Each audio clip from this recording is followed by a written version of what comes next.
ایک نوجوان ہمارا طبیعی دوست گلاسگو میں رہتا تھا، وہ بیمار ہو کے ہاسپٹل گیا ہے، تو اس کی جو اٹینڈنٹ نرس تھی اس نے 3-4 دن کے بعد کہا کہ آپ مجھ سے شادی کریں گے؟ اس نے کہا میں مسلمان ہوں، تم کرسچن ہو؟ کہا میں مسلمان ہو جاؤں، اگر آپ شادی کر دو تو میں مسلمان ہوں۔ اس نے کہا تم کس وجہ سے مجھے یہ پیشکش کر دو؟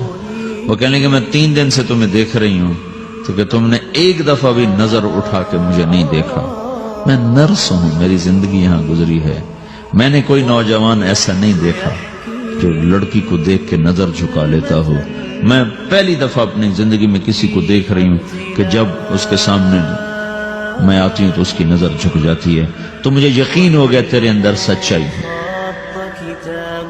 تو وہ مسلمان ہو گئے۔ اس نے آگے کتنی بچیوں کو مسلمان کیا۔ پھر اشفاق احمد صاحب مرحوم تھے، یہ ڈرامہ رائٹر، ان سے اچھی سلام دعا تھی میری، تو ایک دن مجھ سے کہنے لگے کہ میں تبلیغ کے کام سے متاثر ہوا ہوں انگلینڈ جا کر، پاکستان میں نہیں، انگلینڈ جا کر، تو میں ایڈنبرا میں پارک میں بیٹھا تھا، میری بیوی میرے ساتھ بیٹھی تھی، تو ایک جماعت آئی، انہوں نے آ کر اذان دی مغرب کی اور نماز پڑھی۔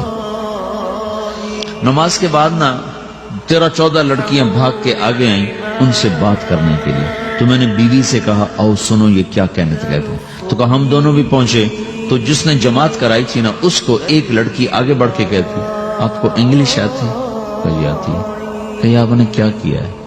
کہی ہم نے اپنی عبادت کی۔ تو لڑکی کہنے لگی آج تو اتوار نہیں ہے، تو اس نوجوان نے کہا کہ جی ہم دن میں 5 دفعہ کرتے ہیں، صرف اتوار کو نہیں، روزانہ 5 دفعہ۔ وہ لڑکی کہنے لگی یہ تو بہت زیادہ ہے، آپ اس کو کیسے نبھاتے ہیں؟ تو اس نے اس کو جواب دیا، 2-3 سوال اس نے اور کیے، جواب دیا، تو کہنے لگی اچھا بہت مہربانی۔ اس نے اسے ہاتھ بڑھایا آگے ملانے کے لیے نا، تو وہ نوجوان کہنے لگا میں آپ سے معافی چاہتا ہوں، میں آپ کو ہاتھ نہیں ملا سکتا۔ تو اس لڑکی نے کہا کیوں؟ کہ یہ ہاتھ میری بیوی کی امانت ہے اور کسی کو نہیں لگ سکتا۔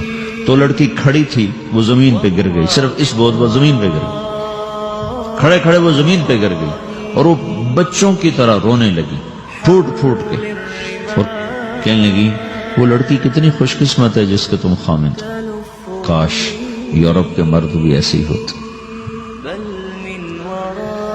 جس رب نے نفسیات بنائی ہے وہ اگر کوئی عورت کپڑے اتار دے تو اس کی نفسیات بدل جائے گی، چاہے وہ مغرب میں پیدا ہو چاہے وہ مشرق میں پیدا ہو۔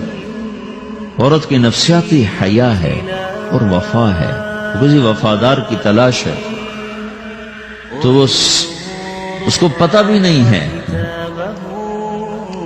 کہ مشرق کا حیا کیا ہے، لیکن وہ اس کو اللہ نے عورت بنایا ہے، اس کے اندر کی وہ نہیں مر سکتی چیز